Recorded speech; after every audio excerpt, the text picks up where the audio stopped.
오늘 하나님의 말씀의 제목은 열매 없는 무화과나무입니다. 오늘 말씀은 예수님이 십자가를 지시려고 예루살렘에 입성했을 때에 베다니에서 있었던 일입니다. 예수님께서 한 무화과나무를 저주하십니다. 이 말씀은 마가복음 11장에도 나옵니다. 더 길고 더 자세하게 나와 있습니다. 자, 오늘 읽은 말씀의 내용은 이렇습니다. 예수님께서 아침 일찍 예루살렘 성전으로 가고 있습니다. 가다가 보니까 길가에 한 무화과나무가 있습니다. 마침 예수님께서 배가 고프셨습니다. 열매가 있나 하고 보니까 열매가 없습니다. 예수님께서 바로 말씀하셨습니다. 이제부터는 내가 영원토록 열매 맺지 못하리라. 예수님의 그 말씀 한마디에 그 무화과나무가 말라 죽었습니다. 예수님의 제자들이 그것을 보고 이상히 여겼습니다. 예수님, 무화과나무가 어찌하여 곧 말랐나이까 하고 물으니까 예수님께서 내가 진실로 너희에게 말하노니 만일 너희가 믿음이 있고 의심하지 않으면 내가 이 무화과나무에게 한 일을 너희도 할 수 있다. 산도 바다에 빠져라 해도 그대로 되리라. 또 너희가 기도할 때 무엇이든지 될 줄로 믿고 구하는 것은 다 받으리라. 여기까지가 오늘 말씀의 내용입니다. 아주 짧습니다. 여러분, 참고로 무화과 나무는 꽃이 없습니다. 그래서 무화과입니다. 꽃합자 무화과입니다. 저는 오늘 말씀에서 세 가지를 함께 나누고 싶습니다. 자, 첫 번째는 예수님께서 열매 없는 무화과나무를 저주하셨다는 것입니다. 자, 19절을 다같이 읽어보겠습니다. 시작. 길가에서 한 무화과나무를 보시고 그리로 가사 잎사귀밖에 아무것도 찾지 못하시고 나무에게 이르시되 이제부터 영원토록 네가 열매를 맺지 못하리라 하시니 무화과나무가 곧 마른지라. 여러분, 예수님이 왜 무화과나무를 저주하셨죠? 열매가 없어서입니다. 그런데 마태복음 11장에는 이런 말씀이 있습니다. 마태복음 11장 12절 13절을 다같이 한번 14절을 다같이 한번 읽어보겠습니다. 자, 시작. 이튿날 그들이 베다니에 나왔을 때에 예수께서 시장하십니다. 멀리서 잎사귀 있는 한 무화과나무를 보시고 혹 그 나무에 무엇이 있을까 하여 가셨더니 가서 본즉 잎사귀 외에 아무것도 없더라. 이는 무화과의 때가 아님이라. 예수께서 나무에게 말씀하여 이르시되 이제부터 영원토록 사람이 내게서 열매를 따먹지 못하리라 하시니 제자들이 이를 듣더라. 거기 13절 보시면은 무화과의 때가 아님이라 라고 말씀이 나와요. 그러면 여러분, 예수님께서 그러면 아무 이유 없이 열매 맺을 때도 아닌 무화과나무를 저주했다는 말입니까? 우리 예수님이 그렇게 나쁜 분이십니까? 어떤 사람은 예수님이 배가 고파서 홧김에 저주했다고 말하는 사람들도 있습니다. 그 입을 뺀지로 잡아 당기고 싶습니다. 또 어떤 사람은 예수님이 그 십자가의 죽음을 앞두고 잠시 스트레스를 받아서 잘못도 없는 무화과나무를 저주했다고 하는 사람도 있는데 저희 어머니의 말씀이 생각이 납니다. 저 죽은 빼기. 우리 예수님은 그런 분이 절대로 아니십니다. 이 무화과나무 사건은 많은 불신자들에게 공격받기 딱 좋은 말씀입니다. 최고의 석학 가운데에 그 버트런드 러셀이라고 하는 사람이 있습니다. 그분이 나는 왜 기독교인이 아닌가 라고 하는 책을 썼어요. 처음부터 끝까지 성경은 말도 안 된다는 것들만 모아가지고 책을 썼습니다. 그 중에 제일 첫 번째 이야기가 예수님이 무화과나무를 저주한 사건, 그걸 첫 번째로 썼습니다. 신랄하게 비판했습니다. 왜죠? 그들이 왜 그렇게 하는 거예요? 예수님을, 그러니까 성경을 몰라서 그래요. 몰라서. 자, 여러분, 그러면 왜 예수님께서 무화과나무를 저주하셨을까요? 왜 예수님께서 저주하셨는지를 이해하시려면 이스라엘에서 무화과가 어떻게 열매를 맺는지 이것을 알아야 됩니다. 이것을 모르니까 예수님을 오해하는 것입니다. 자, 환경 좋은 그 이스라엘의 그 무화과는요, 아주 그 이스라엘은 환경이 좋거든요. 무화과나무가 잘 열매가 잘 맺습니다. 여러분, 이스라엘의 무화과는 6월절이 있는 4월부터 초막절이 있는 10월까지 쉬지 않고 5번을 열매를 맺습니다. 일본의 무화과나무를 심으면 어떻게 되죠?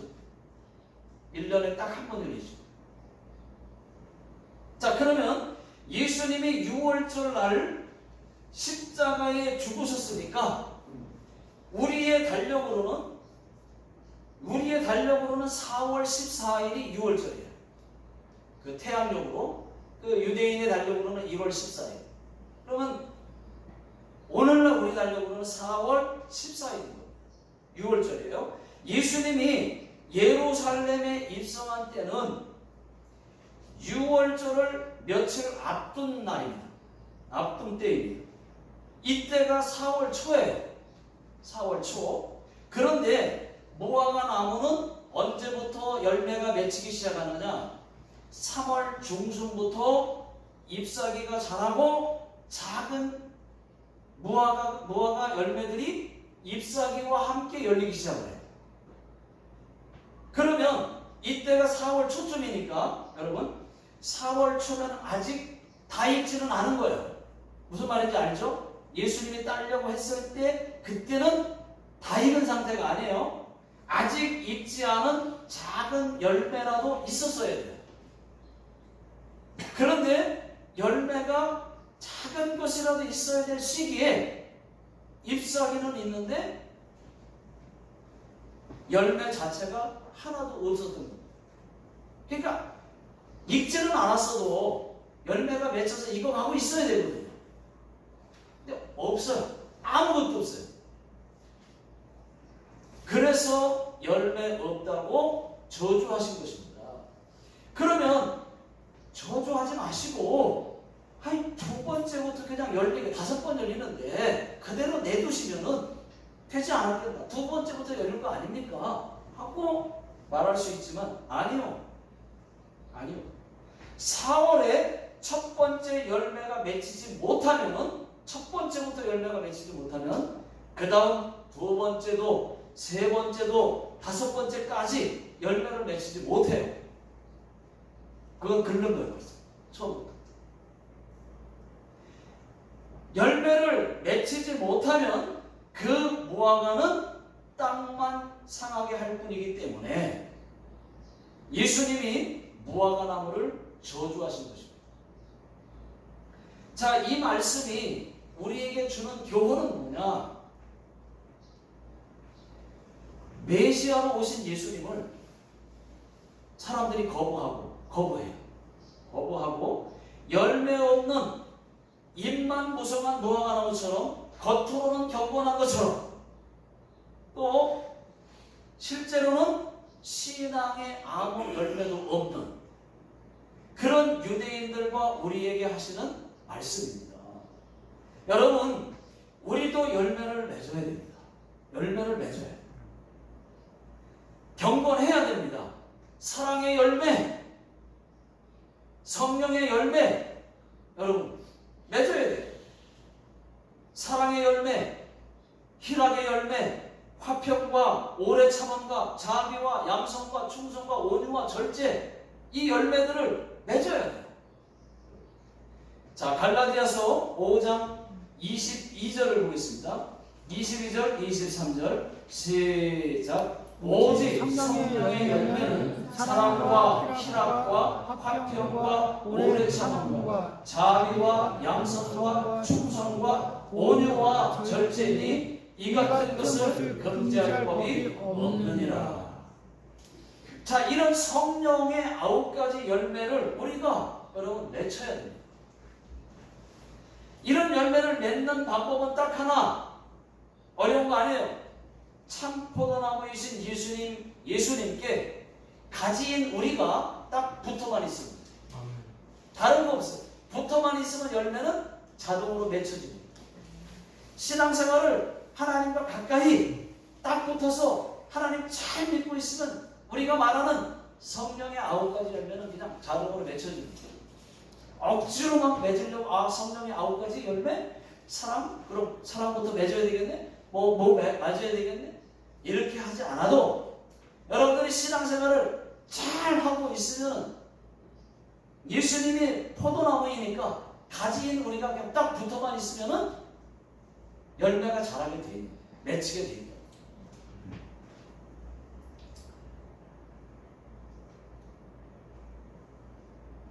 자, 하나님께 더 가까이 가시기를 예수 능력의 이름으로 축원합니다. 자, 두 번째는 예수님께서 믿음을 말씀하셨어요. 첫 번째는 열매 없는 것을 저주하셨고, 두 번째는 믿음을 말씀하셨습니다. 자, 20절, 21절입니다. 다 같이 읽겠습니다. 시작. 제자들이 보고 이상히 여겨 이르되 무화과 나무가 어찌하여 곧 말랐나이까? 예수께서 대답하여 이르시되 내가 진실로 너희에게 이르노니 만일 너희가 믿음이 있고 의심하지 아니하면 이 무화과 나무에게 된 이런 일만 할 뿐 아니라 이 산더러 들려 바다에 던져져라 하여도 될 것이요. 자, 제자들이 예수님께 묻습니다. 예수님, 무화과 나무가 어찌하여 말랐나이까? 그때 예수님께서 믿음을 말씀하십니다. 너희가 믿음이 있고 의심하지 않으면 어떤 일도 할 수 있다는 거예요. 그 말씀을 하셨어요. 이 무화과 나무가 된 일도 할 수 있고 산을 바다에 던져지라 해도 된다. 어떻게 해요? 여러분, 어느 날 도시 개발한다고 아파트를 짓는다고 산을 깎아요. 그 산을. 그리고 그 흙으로 바다를 메꿔요. 그렇게 해서 만들어진 곳이 한국의 부산 광안리 해수욕장입니다. 여러분, 예수님께서 제자들에게 믿음을 말씀하셨습니다. 너희가 믿음이 있고, 여러분, 믿음 매우 중요합니다. 믿음이 무엇입니까? 도저히 믿어지지 않는 것을 믿는 것도 믿음이고, 그러나 여러분, 진짜 믿음, 자, 믿음의 정의는 무엇입니까? 진짜 믿음의 정의는 뭐냐고? 그것은 믿음하면 우리는 제일 먼저 예수께서 나의 죄를 위해 십자가에 못 박혀 죽어주셨다고 하는 것을 믿는 믿음. 이게 진짜 믿음의 정의예요. 그 믿음으로 구원받는 거거든요. 우리가 예수 믿는다. 뭘 믿는 거예요? 믿음의 정의란 예수께서 나의 죄를 위해서 십자가에 죽어주신 것을 믿는 믿음. 그 믿음 그 믿음을 믿음의 정의라고 해요. 그 믿는 믿음으로 구원받는 것입니다. 자, 믿음이란 또 있습니다. 또 믿음이란 신뢰하는 것입니다. 맡기는 것입니다. 여러분, 우리가 은행을 믿기 때문에 또 신뢰하기 때문에 돈을 맡기는 건 아닙니까? 마찬가지예요. 믿음이 없으면 은행에 돈을 못 맡겨요. 신뢰하지 못하면 맡길 수가 없어요. 우리도 마찬가지. 우리도 하나님을 믿고 신뢰하기 때문에 모든 것을 맡기는 것입니다. 우리의 삶도, 우리의 인생도, 물질도, 건강도, 사업도, 자녀도 다 맡기는 거예요. 자, 그런데 의심을 한다. 너희가 믿음이 있고 의심하지 아니하면. 자, 의심하지 않으면 기적도 일어나고 어떤 병도 낫겠는데 의심해서 기적이 안 일어나. 누구는 경험하는데 누구는 경험을 못하는 거야. 어떤 사람들은 놀라운 간증이 많은데 어떤 사람들은 하나도 없는 거야. 의심해서 기적을 경험하지 못해요. 의심해서 병이 잘 안 낫습니다. 그래서 의심하지 않는 그 믿음이 중요해요. 의심하지 않는 믿음이 있어야 됩니다. 자, 여러분, 이제는 믿음이 자라야 되지 않겠습니까? 날마다 그 상태 그 자리. 날마다 그 상태 그 자리. 그 믿음. 지겹지 않으세요? 10년이 지나고 20년이 지나고 30년, 40년이 됐는데 날마다 그 상태 그 자리. 그 믿음. 따분하지 않습니까? 어떤 분들은 예수 믿은 지 1년 됐고 2년 됐고 3년 됐으면은 이제는 여러분 걸을 때도 되잖아요. 걸을 때도 되잖아요. 어떤 분들은 10년 됐고 20년 됐고 30년 됐으면은 그만큼 믿음도 자라야 됩니다. 신앙의 열변만큼, 신앙의 연수만큼 믿음도 걸맞게 자라야 된다. 그렇지 않으면 하나님은 우리를 책망하실 것입니다. 언제까지 여러분 금방 시험 들고 언제까지 말씀 안 읽고 기도 안 하고 봉사 못 한다고 할 것입니까? 언제까지? 예수님 오실 때까지요? 아니 죽을 때까지요? 이제는 예배는 기본이고 11조도 선교도 헌신도 주를 위해 고난도 받을 수 있는 신앙의 연수에 걸맞는 성숙한 그리스도인들이 되어야 됩니다. 자, 세 번째는 예수님은 믿음의 기도를 말씀하셨습니다. 자, 22절 다 같이 읽어보겠습니다. 시작. 너희가 기도할 때에 무엇이든지 믿고 구하는 것은 다 받으리라 하시니라. 여러분, 이 말씀은 여러분들이 기도하실 때 기도한 대로 될 줄로 믿고 기도하라는 거예요. 의심하지 말고, 이것은 믿음의 기도를 말하는 것입니다. 여러분들이 기도하셨으면은 그것이 어떤 기도이든 간에, 잘못된 것이 아니라면 그것이 어떤 기도이든 간에 반드시 될 줄로 믿으세요. 그러면 구하는 것은 다 받으리라. 예수께서 직접 하신 말씀입니다. 이게 되고 안 되고가 여러분 우리의 믿음에 달려 있어요.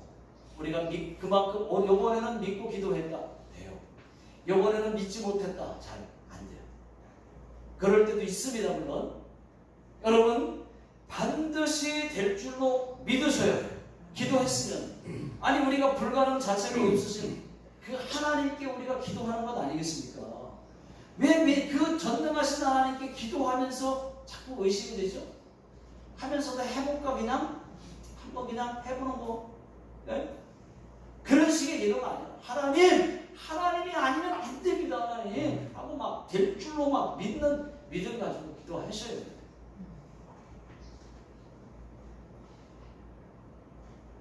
자, 미국의 필러버츠 목사님의 간증입니다. 주일 저녁 예배를 마치고 잠시 교제하면서 차를 나누고 있었습니다.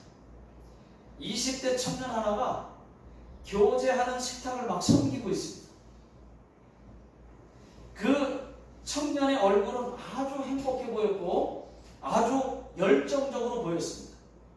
그 청년이 목사님께 와서 목사님 오늘 설교 좋았습니다. 은혜 받았습니다. 하고 인사를 했습니다.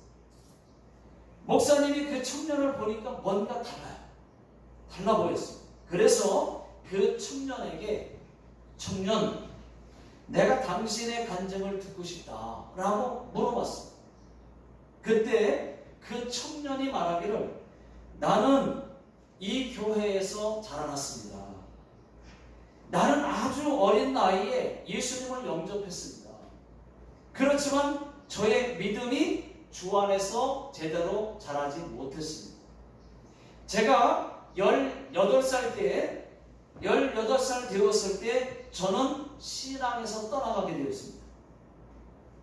내가 어렸을 때 내가 18살만 돼봐라.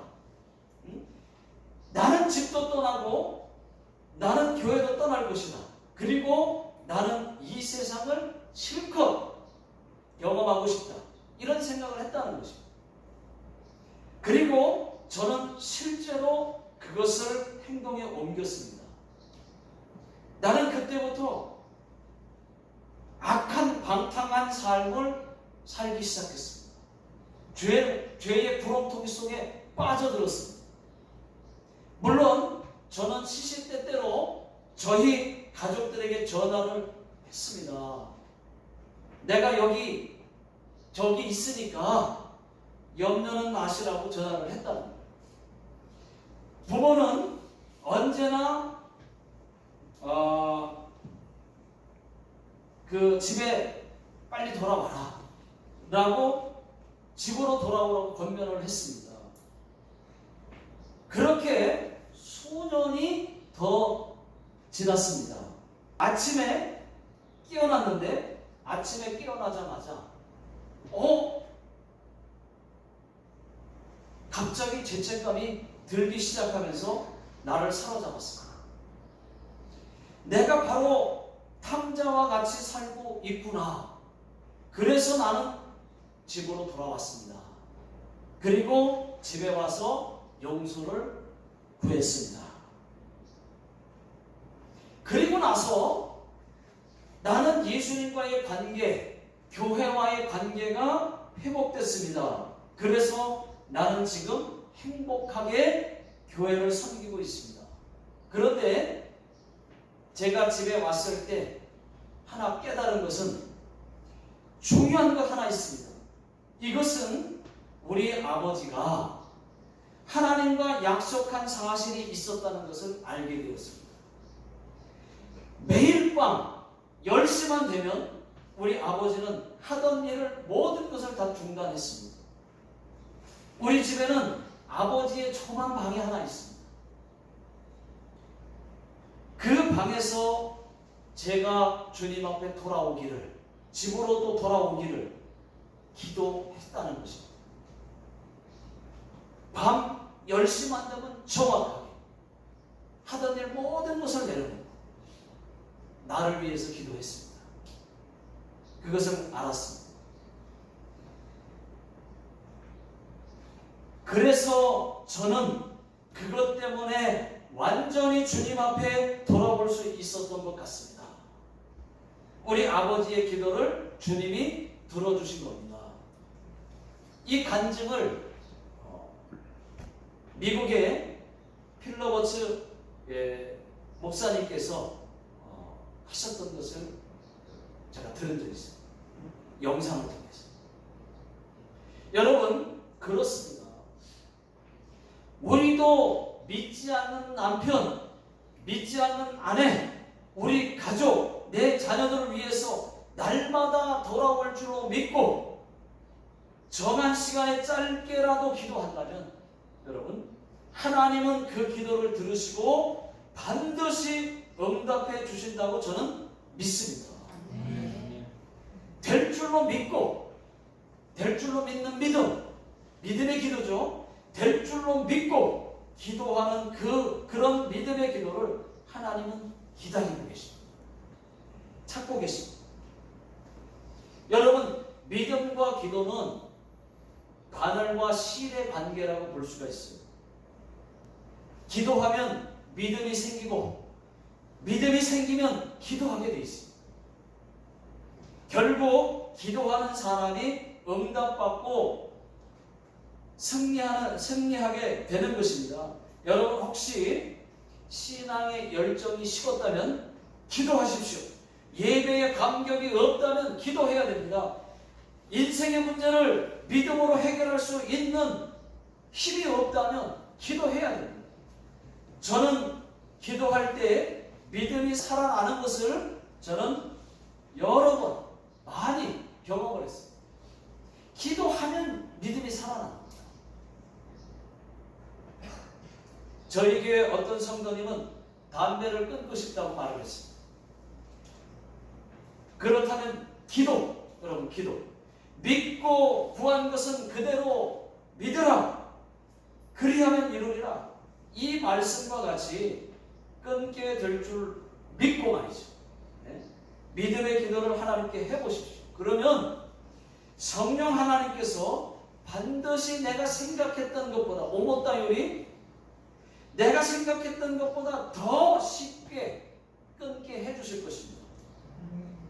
어떻게 해요? 담배는 보기도 싫어지게 하실 거예요. 담배 냄새만 맡아도 아주 그냥 구역질이 나게 할 거예요. 그러면 아주 쉽게 끊을 수 있겠죠. 내 힘으로는 안 되니까.